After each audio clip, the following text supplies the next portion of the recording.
Hello and welcome to another episode of Turjo Talks. I'm your host, Turjo. Today we have a guest who has made a career out of transforming industries through innovation. He's the CEO of the Desire Company, a game-changing platform that connects expert professionals with brands to bring products recommendation. Before that, he built the world's largest community of unsigned musicians, helping artists earn $15 million and forging brand partnerships that reshaped the music industry. His success caught the attention of Coca-Cola, leading to a major investment. His visionary approach has earned him a spot on Billboard's 30 Under 30 and Crane's Tech 50 list, along with Cannes Lions, CLIO, and Emmy Awards. As an entrepreneur, author, investor, he continues to challenge outdated business models and elevate overlooked talent. We're excited to dive into your journey, Eric. Thank you so much for joining. So I read that and I'm like, I think it would have been easier if I said what you don't do. You kind of do it all. So congrats, man. That's amazing. Long journey. Long journey, and everything I read there, it's probably everything in life I could never do. So explain on what does Eric do? So now I connect brands with the experts behind celebrities. So the people behind the world's biggest stars are the people who actually have been putting in, the many, many decades of work to become the best at what they do. Right. And we are giving access to your everyday shopper, your everyday person, to the most hard-won knowledge in existence. Where we found a real niche in that is working with retailers to help them launch new products, help brands promote new products by getting it in the hands of people who actually want to use it, know how to use it, know how to talk about it, know how to who to recommend it for, and really truly say what type of results that you could expect. And so what we see from that is sales go up on those products. The customer feels better. We're creating a better shopping environment. Right. And it's actually a great revenue stream for the retailer as well. That's amazing. So you're connecting people and using each other's platforms to make the shopper's experience a lot better. Yeah, we don't work. I always say, I don't care if anybody in our community even has a social media network. Right. I don't care if they have one follower or a million followers. That's not what's important. Our whole thesis has been that you could buy reach, but you can't buy expertise. Right. And so by providing that expertise, but then putting it on retail platforms where there's millions of shoppers a day, right, you're just creating a better experience for the consumer. So we legitimately have veterinarians and dog trainers to optometrists and pediatric doctors to NASA astronauts, right? Like a lot of those people don't have social media. So the industry has been all about influencers and using their networks to promote a message. Right. Ours is very much the platform already exists. We're just putting the right message at the right time and giving people the best shopping experience possible. That's awesome. That is so cool. It's almost you're going back old school. Absolutely. And doing things simple and then the way it was done rather than just jumping into this sea of social media. Yeah. I mean, shopping has become unfun. Right. Oh, for sure. There's too much information, conflicting 1-star reviews, 5-star reviews. People are gaming the system. They're buying 5-star reviews. They're also buying 1-star reviews against their competitors because everything is all about the algorithm. And I think that's where the industry has kind of fallen, is people prioritize the algorithms versus the consumer. And what we've done is saying, I don't care about any of that. Right. But when somebody's looking for a product for their needs, we're going to give them the best information directly at the point of sale. What you see is the majority of people, they'll be shopping and then they look at a product and then they leave that site and they start going to Google and influencers and looking for third-party recommendations. So by putting the expert third-party recommendation directly on the platform at the point of sale, it makes a world of difference for the shopper. So walk our audience and myself through that experience, right? So I go to the vet now. You're aligning a celebrity or someone that I could recognize most likely to that point of sale system there? The way that it would work is, let's say you're interested in trying a new dog food for your dog. Right. So Spot and Tangle or all of these different brands that are out there, a lot of them are D2C. Right. We will get them veterinarians, dog trainers, Right. health experts for dogs, and have them talk about the Okay, got it. products. Okay. But we film everything. It's all television broadcast quality. Got it. It then lives on Costco.com and Amazon or spotandtango.com, wherever people are actually buying that product. Right. So we're putting our information there. So, me, the consumer goes in, to your point, because I do that now. It seems like we all do it. You pick up a dog food and start Googling the reviews for it. But now you have someone right in your face who's able to walk you through it. Exactly. If this is the type of dog that you have, this is why I would recommend this dog food. Walk me through it. Makes it easier. Got it. It makes the decision-making process much easier, faster, more enjoyable. You feel, we actually have all the stats that it's a 300% increase in purchase confidence from the consumer.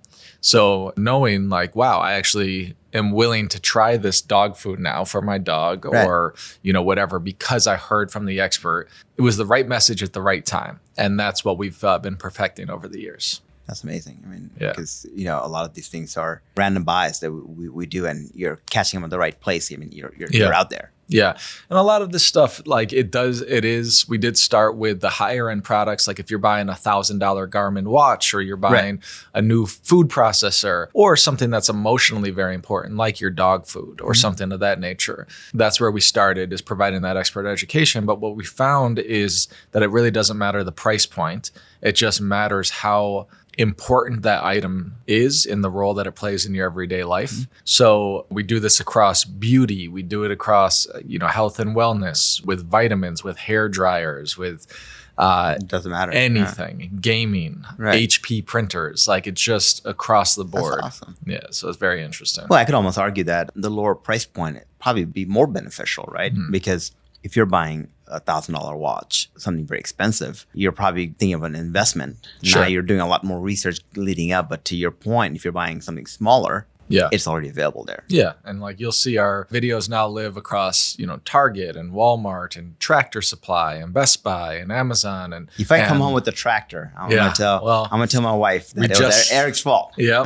We just did some what are they called? Chicken coops. Oh yeah. For Tractor Supply, funny enough. Okay, is chicken coops a thing now? Or is it some algorithm that's like wanting me to get chicken coops? No, and I'm not even a big animal guy or anything, but it's everywhere. I see friends now on social media just buying chicken coops. I know, it's pretty wild. We actually my family was on a television show called Homegrown, where the season finale of season finale of season 1. And they taught us how to garden in our backyard, how to farm in our backyard just down the road, 10 minutes from here. And the thing that we got in the biggest argument about is like, you have to put in chicken coops. I was like, I will not have chickens in my backyard, but thank you very much. But everybody's doing it. And so it's a hot item right now that people are researching and figuring out what's right for them. Right. And so we got them a farmer who comes in and tested their chicken coop and talks about why they like it and who they recommend it for. So, it really works across shopping.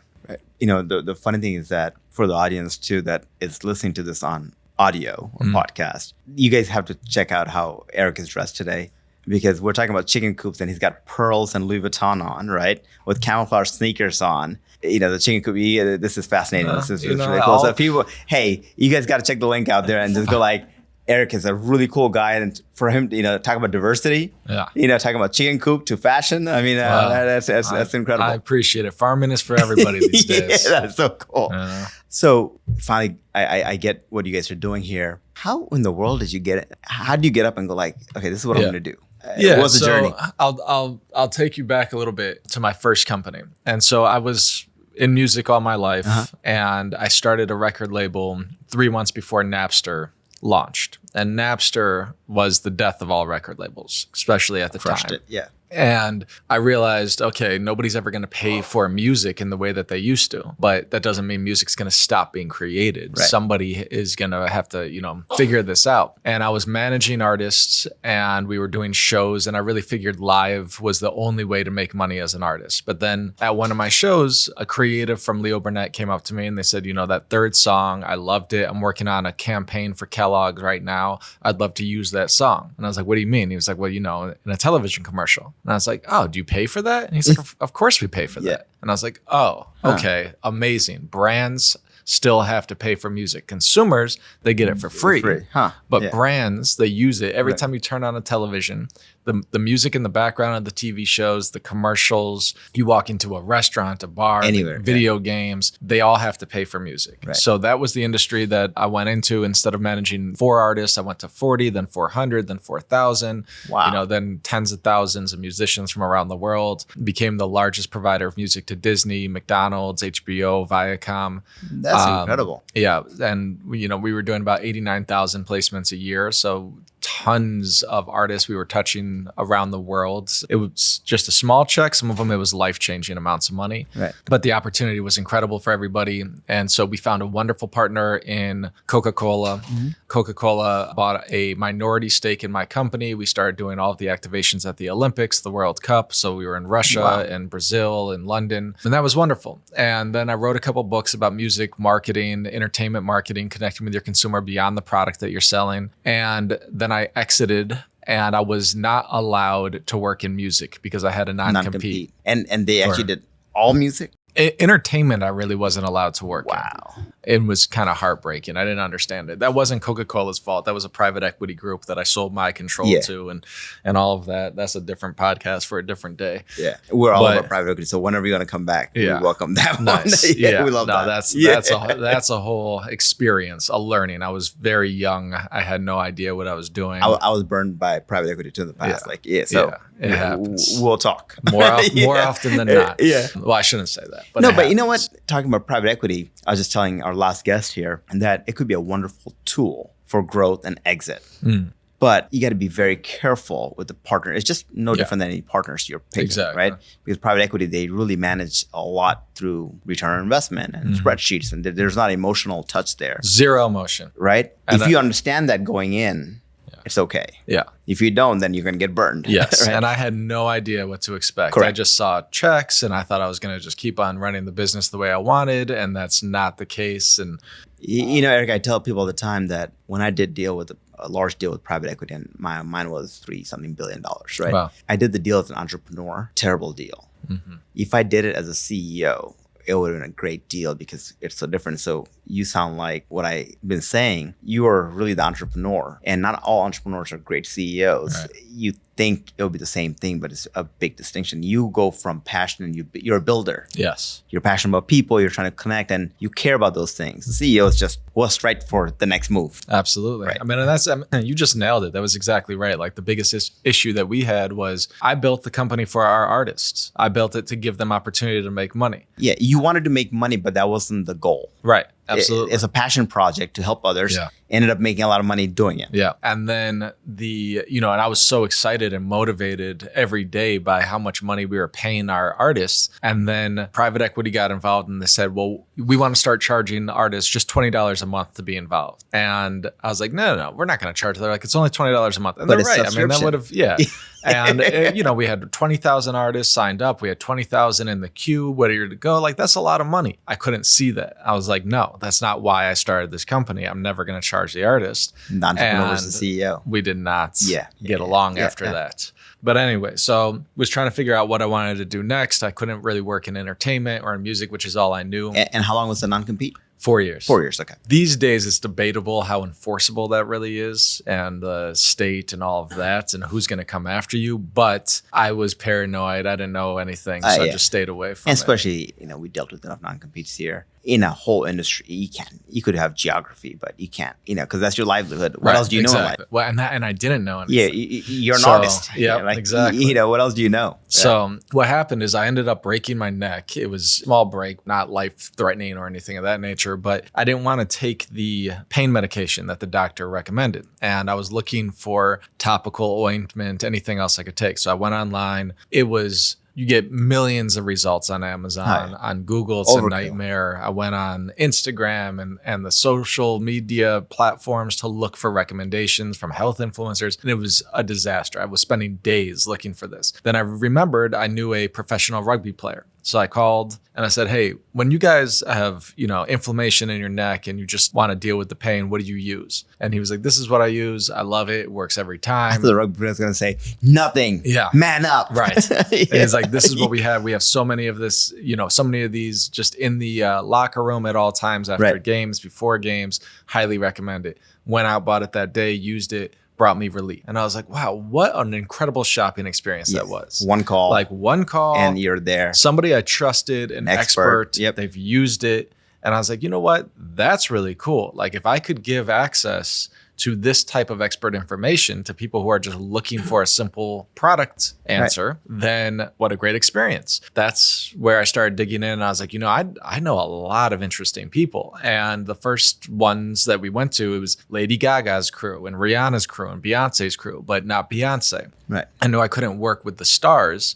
but they're choreographers, they're nutritionists, they're dietitians, the experts behind them. Yeah. So that's where the whole idea really stemmed from. At Coca-Cola, when I was working internally with them, I met my co-founder. She was the global director of brand PR and communications at Coke for 15 years. Wow. Amazing woman, amazing talent. And she had to do the first ever influencer programs for Coke. And she just hated the whole idea. And all these celebrities would say, yeah, I'm happy to represent your brand. I don't drink it, but I'm happy to say I do. And she was like, this is ridiculous. Like there are so many people out there that actually love Coca-Cola. Right. Like why wouldn't I work with them? So the first person that she actually signed up, very controversial, it was Britney Spears. And it was because Britney Spears just got off a 4-year contract with Pepsi. Yeah, the whole commercial and all that. Yeah. But she kept on getting pictured anytime she was out drinking Diet Coke. So the idea is like, this is actually what Britney Spears likes. Yeah. Let's celebrate that. Right. So she signed Britney Spears up and then Taylor Swift and all of these people who authentically loved the product. Right. And that's where we saw like, okay, I've got this really interesting network. We want them to talk about not just what they're paid to talk about, but the products that they use, that they trust, that they love. Test out other products and give real feedback. And it took a lot from that point to where we are today to figure out how you make money with all of that. Yeah. But that's what we do now. And so it's become the largest cross-disciplinary expert community in the world. And how many people, when you say the largest, are you talking about both revenue and human side or? So we have the largest community of experts. And again, it's like anybody from astronauts to dancers and everybody in between. But yeah, we are also the premier content for commerce partner out of anybody, especially in the retail media industry. So people think about content and advertising, and they make a blanket statement like all content is the same. Right. But where we are now in the industry is very much where like social media was 10 years ago, where people would say, well, you need content for social media. And the brands would say, no problem, I have a television commercial. Right. They said, well, you can't use a television commercial on social media because it's a different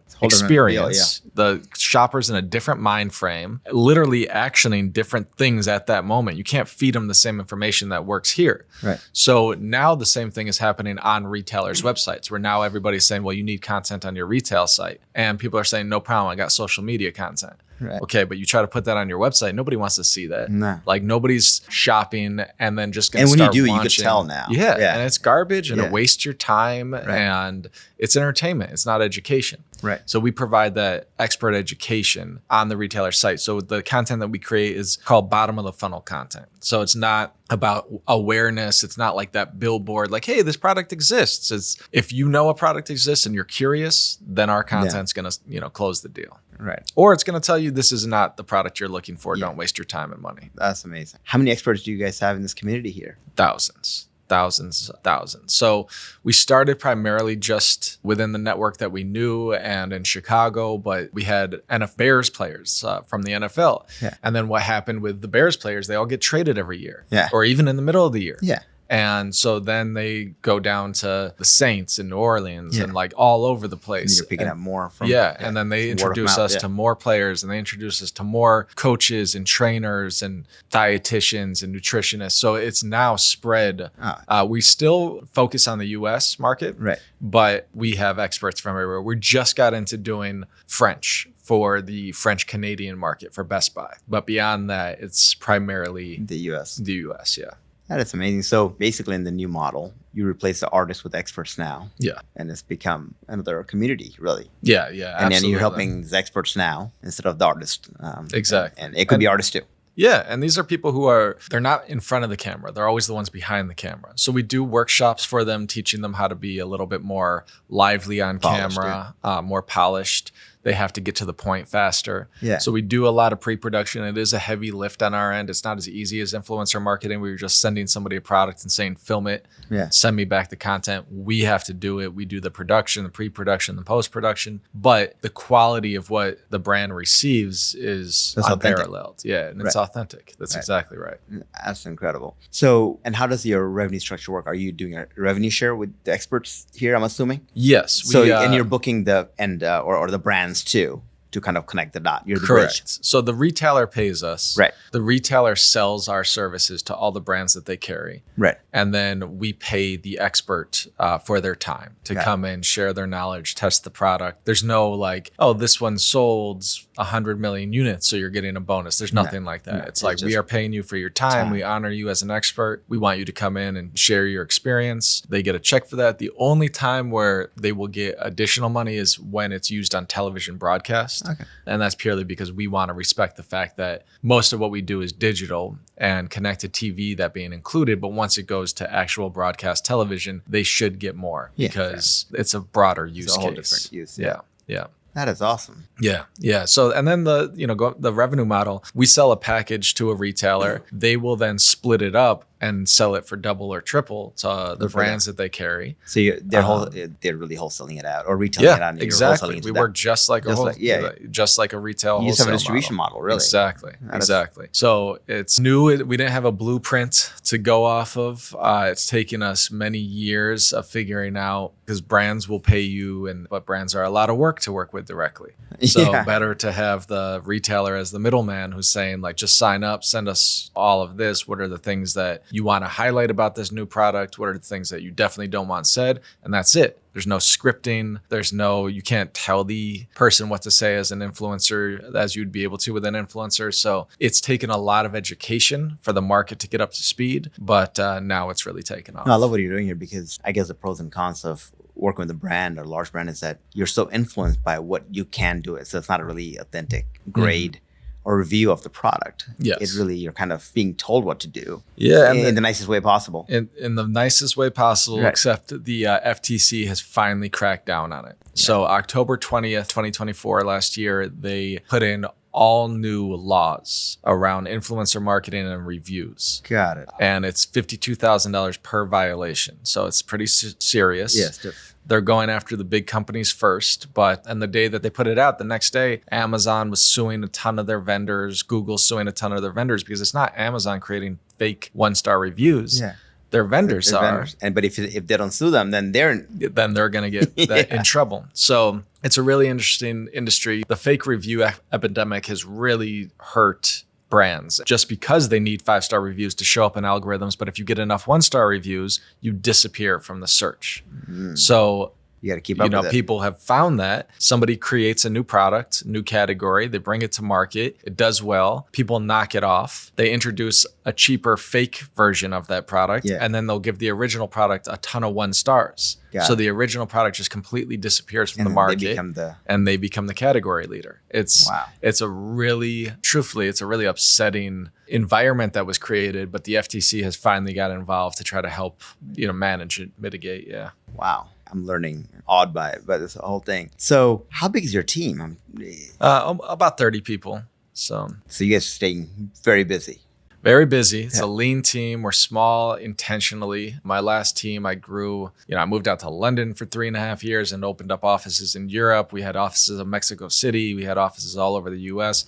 That was way too much. I didn't want to deal with that again. Yeah. With each individual that you have on your team, you are dealing with more drama issues are real. It's hard to focus on the business at that point. Exactly. By design, are trying to keep a lean team, but we have an amazing team, and we have a science-backed process right now with the content. So we're able to create an unbelievable amount of content in a very short period of time with a very small crew. That's amazing. Yeah. And I'm assuming you're doing a lot of these remote seems like, with a lot of the experts being worldwide. Yeah. So yes, our biggest studio is in Chicago, but today, we're also filming in LA. We film in Atlanta a lot. We film in New York. Like for the Chicken Coop, we were filming in, I think it was Arkansas. We are All over. very nimble and able to run around and get it done. And are you hands-on most of these things, or? I am not anymore. I was Good. at first getting it all set up, but once we had our standardized process, that's when, you can move on and start dealing with other things and expanding the business. And you mentioned you have you and a partner? It's me and a partner. We've raised a little over $20 million and just about to announce another close, which is awesome. Okay. But so we have a good team. Our C-suite is very strong, but we have incredible investors, like an incredible board. Don Thompson was the CEO of McDonald's, and then he left McDonald's, started a fund. We were one of his first investments, and he's still chairman of our board, and just really smart, good people who have helped us just continue to elevate. That's awesome. So why does it sound like it's ready for an IPO exit one day? Is that where you're heading here? We just got a lot of love from NASDAQ. Actually, they put us downtown. Sounds like a very IPO. On the billboard downtown in Times Square. They put us up there to congratulate us, which was super cool. Really? That's really cool. But we are probably not looking for an IPO. I think what we're looking for eventually is the right strategic partner. There's so much money flowing from traditional advertising into retail media. Right. It's not new money. Right. It's shifting. And so the people who are losing this traditional advertising dollars, media dollars, they're starting to look for okay, how do we get some of that back in our funnel? How do we focus on a couple of companies in that space that are going to help bring that revenue back into the fold? And I think we're nicely positioned to help with that. That is amazing. Yeah. That's so cool. Are you guys doing a lot of social media and digital marketing too here, or just a lot of retail centric? Yeah, we tried, at first before the pandemic, and then at the beginning of the pandemic, we were really focused on purely bringing the right content to the consumer. And we weren't working with the retailers. We were just creating the content. It was a consumer play. At that point, we were doing a lot in social on our own channels. And now it's tough. It's a purely B2B play. Right. So our logo means something to the consumer. Our logo is on, it's being viewed over 1 million times a day on all of these retail websites, but we are still a B2B focused. So advertising is really hard in that B2B really world. Difficult. And it's about getting in front of them, conferences, podcasts, wherever they're consuming content, be a voice that they're starting to listen to a little bit. That's amazing. So what's next? I know you got a big investment thing coming in here. So what's the next leap for that? Nobody raises capital unless you want to do a major leap here. So what we're really looking to do is secure the retail media landscape continue growing as the premier provider of that content for commerce, which we've become in some of the top retail media networks. But there are new ones every single week. So just a couple of years ago, there was 5 retail media networks. Today, there's over 200. Every single retailer, from gas stations, your industry, to airlines, to Target is one of the biggest. They did $1 billion in profit in their retail media network. But every retailer is making more margins off of selling advertising and media than they are of selling the products themselves. Yeah. Right. So it's a exploding industry. The revenue value there's $1.3 trillion of shifting value going from traditional advertising into retail media. Yeah. So although there's a lot being spent already, $130 billion already being spent on retail media, it's continuing to just explode. So we need to be ready for that. Right. That's awesome. What are the biggest challenges besides new competition? Well, what's the hardest thing here? I think funny enough, one of the things that was a challenge is that we didn't have any competition initially. So the education. And how do you educate a market on a brand new product? It just takes time. If it's over somebody's head, they don't listen, they tune you out. Yeah. So if you too cool to be true. Yeah. And if you just bring in a new idea and they're just not used to it, they don't know what to do with it. So they'd rather just, great, not right now. Come back in a year. To get away from the conversation. Right. And it's not like they're going to get in trouble for not doing it because nobody's doing it. Right. They could get in trouble for taking a leap of faith and going with something new. So I think that's the challenge for any business that is really providing a new situation, a new solution, is if somebody doesn't fully understand it immediately, it's just easier for them to push it off. And I see that a lot with large corporate chains, right? Unless you're if it's a privately held company, unless you're from the main investor or owner. Yep. Anyone else, it's a lot easier to say no, because if you say no, your job is safe. Right. If you say yes and you hit out of the park, then the owner gets credit. Yep. They have nothing on it. But if you get it wrong, you're canned. Yeah. So I see that all the time. It's like, why would I take the risk? It's very hard. I've always called it, both businesses that I've built, the steak dinner complex, because in the music industry, it was more enjoyable to go with a big name artist. And then you're going to get invited backstage at the concert. You're taking a risk to go with an unknown, but more importantly than a risk, it just doesn't do anything for your ego. It doesn't do anything for your resume necessarily. In our industry, it's just easier to go with the major players who are going to take you out to a very fancy dinner, and you're, like you said, you're happy. You're not going to get in trouble for working with them. No. It is a massive challenge. Anything new in a category, and that education, I think, is the hardest thing about launching a business. But as long as you have the time and the runway to get there, then it could be the most valuable, powerful thing that you could do with your time. Right. Well, it's the most valuable asset we have. Exactly. Use it wisely. What are some of the things I could just tell in your voice that you learned a lot from the first transaction? What are the most important learning lessons from there, and how are you using it here?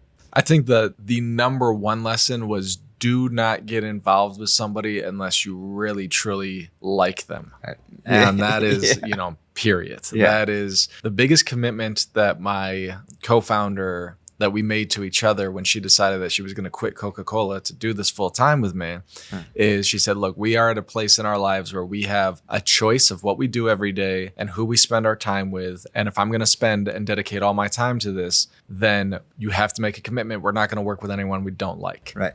And it sounds so easy, of course, but when you need revenue, when you have a gap, when you need investors, saying no to somebody who could be good for the business but bad for the soul is very hard. Yeah. And the damage, I think that was the other learning, is the damage that having somebody who's negative or just doesn't culturally fit in or get along with the community that you're trying to create, it does a lot more damage than good. So you're fighting all day rather than working on the business, right? I mean, you're not doing anything productive. Exactly. Yeah. And it's better to have a gap in your organization than somebody who's filling that gap but is just an ass and will do, make other people want to quit their job or hate going into work. Like, you have to create an environment that people actually, because you will lose passion throughout the journey, of course, right? Like, there are times where you will be in a funk and you'll be like, this isn't working. It's not going fast enough. And if you have people that are bringing additional negativity to the table just because that's who they are, it doesn't help. You're not going to survive, and people are going to quit, especially if it's not your own baby and you're just working within the company and you're facing that struggle. They need to be motivated to just give it all they got no matter what and be able to face the tough times and the tough days. So I would say the number one thing is the people. I had to turn down money from certain investors when we really needed money. That's hard. Just couldn't do it. Yeah. I mean, the board makeup has been incredibly important to me this round. Mm-hmm. I didn't understand it last time. Yeah. When people had said, okay, I'll do this, but I want a board seat. Sure, I don't care. Yeah. Didn't realize that it actually meant something. Right. And I think the end goal too, when I started getting pressure from my investors in my last company that, okay, it's probably time to exit. It's probably time to sell. Why would I ever sell? Yeah. Like, this is the greatest business in the world. I love doing what I do. I like the people. I like the artists. I'm helping. Everything. I'm making money. I'm doing good. Yeah. Yep. And they were like, but we invested because we want a big return. Yeah. Like, not just so that you guys could continue growing a great company. Like, you have to exit at some point. I didn't really get that either, or the need or the hurry around it.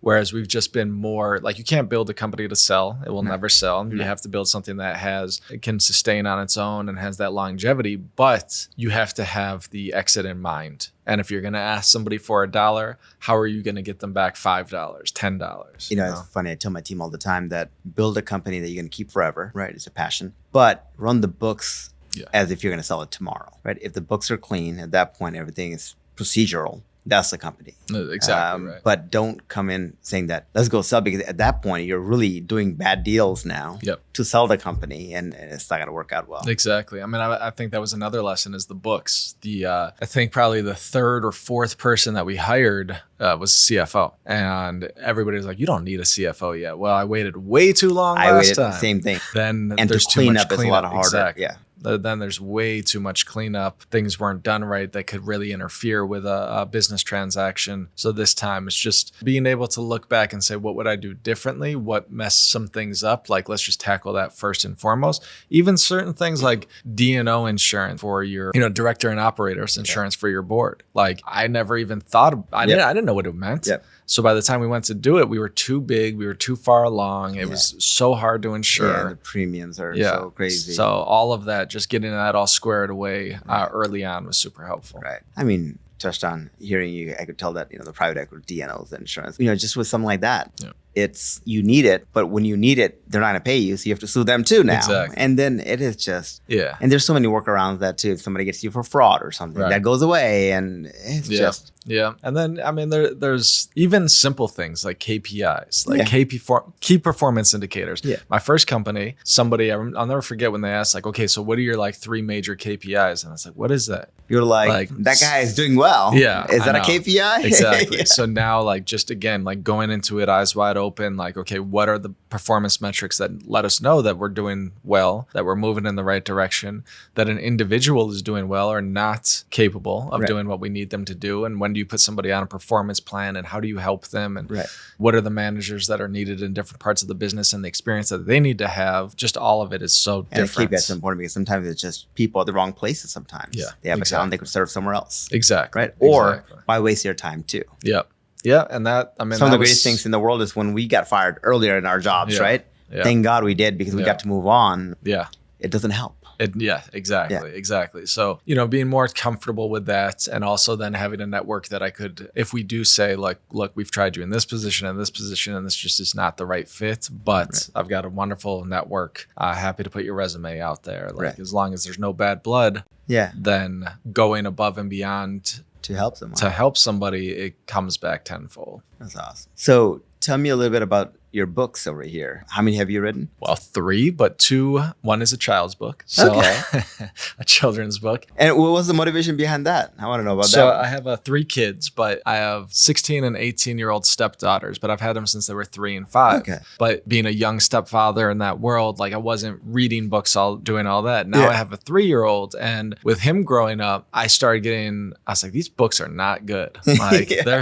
there's an opportunity here. And we were just hanging out one day, and I have a piece of art on my wall, and I noticed when he was really small, he was always staring at that piece of art.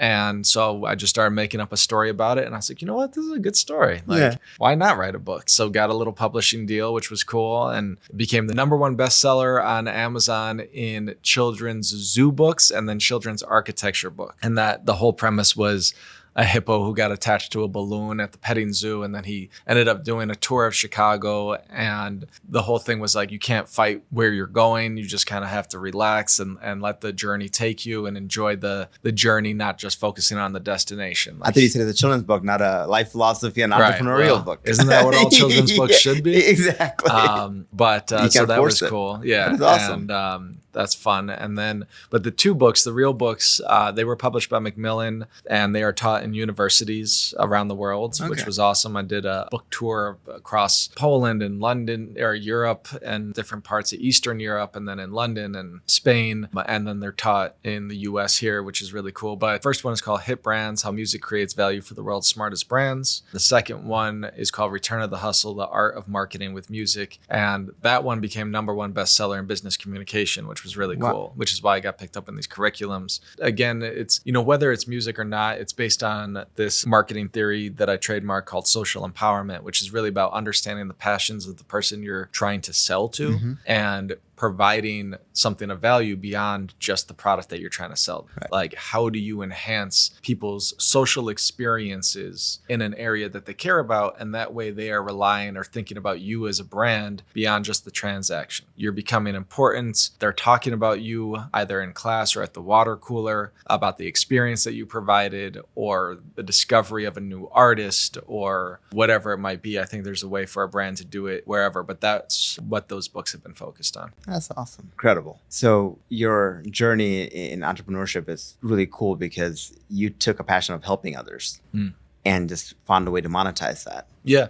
I mean, everything on a whole different note. I was talking to an astrologist. Yeah. And he was like, I can tell you your reason for being just, it's like, it's not my opinion. It's science based on the hospital you were born in and the time of the day and where the moons and stars were. And he's like, you were built to help artists bring their art to the world and be able to monetize their craft while focusing on the art that they're so passionate about. Right. Like struck me because that's exactly what I've always done. And that's what this is. It's just creating platforms to amplify somebody's unique passion, their art, whether it's music or a painter or esthetician, they have dedicated their life to a very unique niche, a very specific area, and become the best at it. And everybody in our community, I always liken them to like being a musician. I mean, not a musician, a magician. Right. A magician is probably one of the hardest things to become good at. Yeah. Because you know how many times you're going to mess up a card trick? Yeah. And nobody's going to see a bad card trick and be like, that's great, keep going. Yeah. It's like, no. Like you could play a song. Yeah. As a little kid, you could play a song and people will be like, I get where you're going with that. Keep it up. Yeah. But there's other instances where if somebody doesn't get it right away and it's not impressive right away, they're going to tell you that's not for you. Don't do it. Yeah. Don't. And I guarantee you the people in our community, again, from the scientists down to, whatever, they were told no a million times, probably mostly by their family and friends. I'm sure. And saying, do you know how hard it is to be a dancer for Beyonce? Do you know how hard it is to do this or that? And they just decided to do it. And those are the people that I love to celebrate and put on a pedestal, share their hard-won knowledge and bring value in the form of obviously monetary, but also in that exposure is really great too. Right. No, I could growing up in a brown household from Bangladesh, right? And I remember when I was like 7 years old, whatever it was, and uncles are there and my dad and all that. And then all of a sudden someone has a genius idea of saying, what do you guys want to be when you grow up? And we've got like all these cousins lined up. And the first one is the most atypical brown answer in the world. Doctor. Yep. Yeah. Next. Attorney. Yeah. Right. Engineer. And then it was my turn and I'm over here like, oh, should I say it? I'm going to do it. I want to own a McDonald's. And they're like, my dad's like, like, what is up with this kid? Like, why? And they're like, why? I'm like, they sell a lot of Happy Meals. I think they make a lot of money on Happy Meals. And my dad looked at me like disgusted, like, dude, really? Like, in front of everyone, you couldn't just make up like being an astronaut or something, the president, like anything. But yeah. And then he's like, we're not going to do this, right? You got to go to school. Exactly. But it is difficult. Yeah. If you dig into even like makeup artists or whatever, like they were told every single time, don't do it. It's too hard. Right. Every athlete. Yeah. You're not good enough. Yeah. Just give it up. Yep. Give it up now. Exactly. And like we have a lot of players on the practice squads, and those guys still like, first of all, they're so impressive and incredible, but even you and I could not make. No. Yeah. I couldn't be water boy. No. So kudos to the practice squad. Yeah. But they've dedicated their life and they know what it is. They know they're not really going to play in like a bunch of NFL games, but they just love it so much that, they get paid well but they know it's going to be a short career. They don't care. They're doing what they love. Right. And like, again, like I don't care if you're playing in the Super Bowl or if you're an important part of the practice squad, you have a lot of information in your head that you have worked your entire life for. An expert. Yeah. And we just want to provide that education. Right. It's just being resilient. Just keep on going. Absolutely. That is so cool that you're able to help that community out, people that are not seen per se, but really is the backbone of any artist in the organization. Yeah, absolutely. Beyonce is great, but not everyone could afford Beyonce. Yeah. But there's a team behind her that makes her great too. exactly She's always on point because there's the people. Yeah. There's an army of people making her that way. 100%. So you're from Chicago. We had that debate earlier. New York pizza, it's better, by the way. Yeah, I just wanted to just wait till you on record here. But tell me about your experience growing up in Chicago. I loved it. Grew up in downtown Chicago. My parents still live in the house that I grew up in. I actually have a place 2 blocks from them. So it's very cool. And I will eventually move back there. But I think it's the greatest city on earth. If it wasn't as cold as it is, it would be way overpopulated. So that's the only reason why they do it. Right. Keep it that cold. But no, that was cool. I lived in Chicago and then I moved out to LA when we opened up our LA offices for my first company. And then I moved to London and lived out there for a long time. I think London is probably my favorite city. Yeah. It's a great place to be. I was out there for 3.5 years. Absolutely loved it. Yeah. Loved it. Yeah. Moved back to Chicago. And then, as I was mentioning, sold part of the company to Coca-Cola. Spent a lot of time in Atlanta, my wife. And now when the junior in high school, when she graduates in 1.5 years, 2 years, we'll move back to Chicago. Awesome. Yeah. Awesome. And is your wife from here? She's from Scotland. Scotland. Okay. Yeah. So what made you move to Atlanta? So Coca-Cola? Yes. Okay. And my wife she's now my co-founder. She was the global director of brand PR communications. Oh, she's your wife. Okay. So yeah. So she was in London. She was actually working for Pepsi. And then she got picked up by KFC. You're not married to Britney Spears, are you? No. I'm kidding. And then Coca-Cola, and then they moved her from London to Atlanta. I had a Coca-Cola. Yeah. So she's been here for almost 20 years. How cool is that? That's awesome. And That's I great. can't plan it. We met in the south of France, and we live in Atlanta, and it is what it is. That is great. That is great. Well, I couldn't connect the dots earlier. Yeah. Now I'm like, that's a surprise. Yeah. You waited for the best part towards Yeah. the end, huh? So what's the future plan? I know you got this thing going on and it's going to take a lot more time to perfect it the way you want to.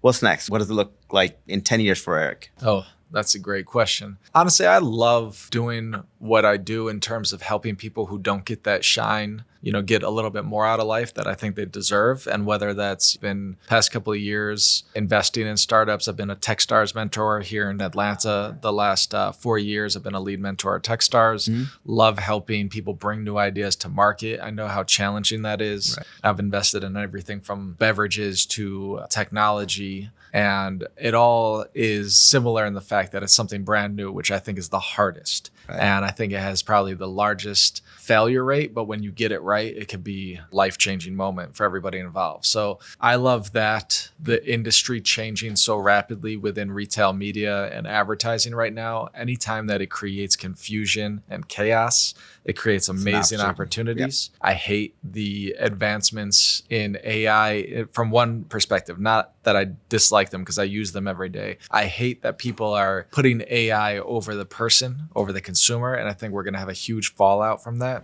Yeah. Every retailer is creating their own. Amazon has Rufus, and this one has that. They all have their own AI shopping, which is supposed to help the consumers with curation, but then ChatGPT put out your own personal AI shopper. So what are we really talking about? We're talking about my AI shopper dealing with the Amazon's AI shopper, but my AI shopper isn't going to have any loyalty or care because it's just AI. It's just looking for the best deal, fastest shipping, whatever it might be. So I think that's going to bring absolute chaos when you lose your brand loyalty and you lose a reason why a shopper goes to a particular store because it might be convenient for them, and convenience actually isn't at play at all anymore. I mean, talking about going into nanotechnology with being able to see something on television and actually just print it out from your 3D printer in your living room, custom to you, which we're not too far away from that really being reality. I think the world is going to be confused, and that's where I excel. No, volatility is great for these opportunities, but to your point, that's why someone like yourself or your company is so important because, again, I'm with you on AI. I think AI is a great tool, just like Google was. We use it every day. Sure. But if you don't replace, AI is great for what it is. Yeah. If you're going to compete and try to replace humans from it, that's a whole different animal. Yeah. Right. And then because to your shopping experience, for example, now you have a bot shopping with another bot. So the war of algorithms win. Yep. And the only sucker is the person consuming the product. Yep. Right. Yep. I mean, it's a strange landscape. I was telling my daughter, I think it's a scary time for kids in high school and college because the future's, I think, the most unknown, unpredictable that it's ever been in my lifetime for sure. Right. And it changes so rapidly too. It changes so rapidly. But I was telling her, I was like, look, you want to be a lawyer? I think the only lawyers who are going to get paid in the future are trial lawyers. Everything else is going to be AI. It's going to be AI. Yeah. So being able to tap human emotion is going to be a very undervalued skill, especially these kids grow up not knowing how to talk to each other. Oh my God. They're sitting in the same room texting each other. So I think that ability to actually connect with consumers is going to, or people, I should say, is going to be undervalued. It's going to become incredibly valued, but it's going to become more and more rare. We just had an experience, my wife did. We went to pick up a cake for my 13-year-old that just turned 13 at Brewster's, I think, ice cream cake. And she said, can you write happy birthday Aiden on the cake? And 16-year-old kid behind the counter said, yeah, I'm not sure if I can. Let me call the manager. I know. And he kept trying to buy time. She's like, dude, just write happy birthday Aiden on it. Like, just not thinking. Yeah. He's like, well, give me 1 second. Let me call my colleague. So another young lady came in, and then they finally both admitted that they don't know how to write. Oh, get out of here. Yeah. Oh my gosh. And it's been so long since we wrote. Oh my. Right? That's scary. But I believe. Yep. And she's like, she felt bad because she's like, I was like, write something. Yeah. And then she's like, I feel so bad. Yeah. Is what culture and society has become, right? And then right away we thought about, well, my kids, I have 3 kids, 14, 13, and a 2-year-old daughter, 2 boys and a daughter. I don't remember the last time my older ones wrote. They carry a laptop to school now. Yeah. But to your point, it is getting voice messages instead of now. Typing. I think they're going to forget to type soon. Yeah. And if they type, they do it in short form. Yeah, like half the stuff I don't understand anymore. I'm like, I don't know what that means. Like I have to Google. Yeah. Yeah, it's like abbreviations. I'm like, I don't know what that means. Yep. Yeah. No, it's wild. It's wild. I mean, the future is truly unknown, more so than ever before. Right. And same thing with entrepreneurship, right? You have so many of these mammoth companies gobbling up the roll-ups and we all participate in it. But what's left? Yep. I think what is cool, though, is that you could have a new company break through and actually like dethrone very quickly and dethrone the king. Right. But you know what? The scary thing about that is that I agree with you 100%. But I like what you said earlier. You need people like yourself mentoring some of these guys too, because we made so many mistakes too, to help someone not make those same mistakes again. Yeah. That's important. Yeah. And like, especially I see a lot of people at Techstars or these other accelerators, and they're told the only thing that shows success is revenue. And to an extent, it might be the only important thing to somebody, but it is truly not the only thing. Like it depends what your goal is, and all goals are not the same. And it's okay too. And that, yes. And where you're plugging in eventually, are you trying to take over and dethrone the king, or are you just trying to plug in and fill a gap in an area, which is incredibly valuable as well. So I think more understanding of where they can create value is really important to the younger generations of entrepreneurs, because it is so confusing right now. Right. Absolutely. Which when it's confusing, people stay away from it. And then we don't have the innovation that we need. So. Right. So, and people ask me, my advisory firm is fairly new. They're like, why? You have so many other things going on. Why the advisory firm? Because I'm like, you know what? In life, I'm good at probably 2 things. I am horrible at 80,000 things in life, which I don't know what to do and I've done wrong. It's a great platform for me to tell entrepreneurs that, hey, don't do that because I've tried it and I suck at it, right? Let's avoid that mistake. And I think that's really important out there to help, especially younger folks out, to avoid those mistakes. If I had some of that guidance the first time around, and it would be so much easier. It would be a different situation. But then again, maybe not. Right now, the things that you know. I think it happened for a reason. I just know that a lot of everything pain is could have 2020 been. hindsight. Yes. It's not fun when you're going through it. Exactly. Yeah. A lot of things could have been avoided, and maybe I could have learned the lesson by just being told. But sometimes you got to burn yourself to know it's, you got to do it and get squeezed. That's great. It's funny. Someone came to me the other day, not to mention the name right now, but beverage company. And they were like, we want you as a partner because I have a lot of access to distribution. I'm like, marketing, I don't know how to, I'm not that guy. I just don't know. But we'll talk after this, and maybe you could help us here a little bit on marketing. So you're a stylish person. What's your favorite place to shop? So where does Eric shop? It's not ChatGPT, I'm assuming. It is not. I love shopping. It's a funny thing. Everybody always was trying to pitch me on personal stylists and this and that. I'd love shopping. Yeah. So my wife always jokes that we could be anywhere. And of course, I'm going to find something for myself. But especially when I'm not the one that's supposed to be shopping. Right. But it's a very good question. I like the variety. I like anything that shows a bunch of, I used to love the small boutiques that were really highly curated. Yeah. But I think those have been taken over manipulated, I should say, by the margins that they're offered on certain styles and like this and that. So I think it's harder and harder. Truthfully, I order a lot of my clothes from overseas because I like the styles anywhere in Korea and Japan, and there's some great. I can still have Tokyo vibe going on over here. Yeah. When I went to Tokyo, I went with an empty suitcase and came back with an extra suitcase. Yeah. But I mean, even Spain, like I like independent, small designers. And I also think there's something nice about supporting that. And a lot of times I'll be the first one that they sold to in, my territory or wherever I live. Yeah. And they'll ask like, how'd you find us? And just come across it and dive in a little bit. But if you really want the secret, Yoox is the absolute YOOX, Yoox.com. It's where all of the super designer places do their last season clothes. Okay. They release all the last season that instead of burning it or whatever, it will be like 80% off. It is. Don't share that link till we shop first. Yeah, it is. It is my absolute go-to in a situation where I need something nice quickly. Right. That's great. Are you a watch person? I see you I have try. you have a roadster thing going on there. Yes. Yeah, Well, this actually came from Lars from Metallica. Okay. So fortunately it wasn't a gift to me, but he Yeah. custom made this left-handy for his old road manager. Yeah. And after 30 years of working together, they split up, and I was close with the road manager, so I ended up with it. That's the cool story. Yeah. But I try to be a watch guy. Yeah. Not, my wife keeps on telling me we are paying for these watches in the form of tuition right now. Yeah. Just chill out. So I don't have a lot of quite hobbies yet. in life, but I think watches are the only one. Yeah. And the funny thing I say that is that I love collecting the story behind it or a milestone or something behind it. And most of the time I don't even wear a watch anymore, but whenever I do wear one, when I pick up any piece, it doesn't matter how extravagant or not. Yeah. But you pick one up and it reminds you of the time, place where you bought it or something that happened in life to connect that moment. Yeah. I think that's the only reason I do it. I think it's so special. Celebratory moments where you could wear it and look back and have that feeling again. Right. And I think it's actually... It just brings that moment in. Exactly. And I don't remember the last time I looked at a watch to look at the time, because I look at my phone, Yeah. but I look at it to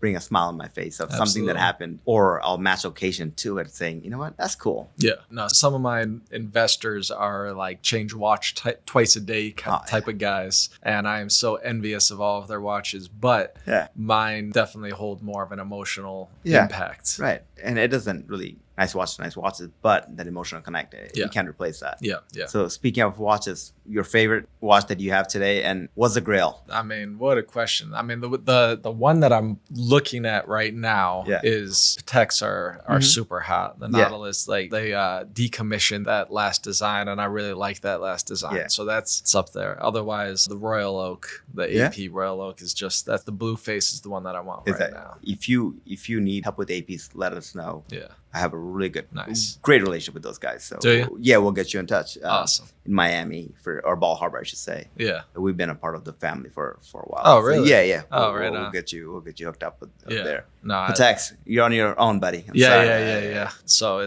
I enjoy dabbling a little bit. I'm not there quite yet where I want to be. Hey, we all need some bad hobbies in life. So Yeah. bad habits. Let's do it together. Yeah, right on. Favorite restaurant in Atlanta? It's a good question, but there's a sushi spot by me, Bishoku, which is kind of like looks like a little bit of a hole in the wall, but people will come from all over to go there. Really? And I love sushi. So. It's right off of Roswell Road in Sandy Springs. Okay. You would not notice not really know it or notice it, but it's phenomenal. It's cool. But there's always something interesting popping up that I want to go check out in Atlanta, but I don't get out as much as I want to, unfortunately. Favorite place or favorite pizzeria in Chicago? That's a good one. It was Father and Sons was my absolute favorite, but they closed down, unfortunately. I'm vegan. So that limits it. It used to be, Giordano's or Illuminati's. Yeah. Or favorite restaurant, I should say. That's not a fair question. So I was just saying or Wednesday night this week, I went to the Armitage Ale House. Okay. And it was the best food, hands down, the best food that I've had in a very long time. Like every single thing that anybody ordered I couldn't believe how good it was. Wow. That's a restaurant. Yeah, that was a restaurant. It's tiny and just awesome vibe, awesome atmosphere, very nice people. But the food it's like rare that you have something and you're like, okay, I get the buzz. Yeah. I get the hype. Yeah. Like this is actually worth it. It's hard. It's very hard. Yeah, because now our expectations go up so much. Yeah. What's yours in Chicago? I mean, in Atlanta. That's a tough one. If I had to pick, it would have to be a tie between Le Colonial and Chops. Okay. Yeah. Okay. I love Chops, the lobster bar downstairs. Like the vibe, Yeah. the subway tiles and all that. Yeah. It just feels like New York. Yep. And Le Colonial, the food is just Lake Colonial is fantastic. it's incredible. sure. It really is good. Yep. Yeah. Favorite city besides Chicago? I like London a lot. I love Tel Aviv. I love Berlin. I would say those are my top three. London's really cool. Yeah. No, London, you get everything that you want. Yeah.